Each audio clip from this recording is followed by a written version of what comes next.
Hi, it's Kevin Lobates here, and video 5 in a series commissioned by the Helsinki Blockchain Center. And today I thought I would talk a bit about consensus.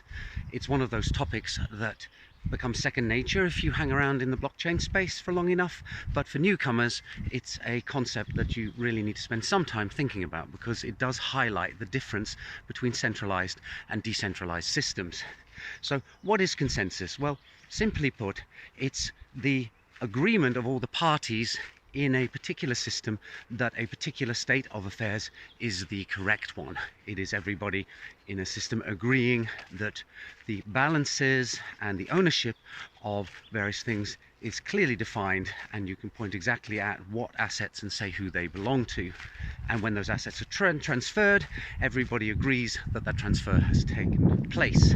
So in the physical world, consensus is very, very simple, because there is a neat property of the physical world, namely that objects can't be in two places at the same time. So for example, if I go and buy my lunch, a €5 note cannot both be in my wallet and in the cash register of a sandwich shop at the same time. So in the real world, we don't really have to think about agreement on who owns what money. It depends on whether it's in your possession or not. If you go into the abstract world of, for example, the digital or of accounting, now we're keeping track of these things in a ledger, and the ledger really is a concept that exists in the minds of all the people participating in that particular community or society. So now we need to have some way of ensuring that the balances actually do total up and that they are fair and accurate. And the way that we traditionally do that is using a central authority who we all trust. So, for example, if you look at a payment remittances service such as PayPal or Western Union, or you look at a credit card company such as MasterCard or Visa, or at a bank, what we do is we outsource our trust to that central authority and rely on them to keep track of our balances, so that if I pay for a sandwich with my credit card, my balance is diminished by the cost of the sandwich, and the sandwich shop's balance is increased by the same amount. And that has functioned very well for us for many, many decades, centuries even. However, it does mean that we are trusting a third party and we're paying handsomely for the privilege.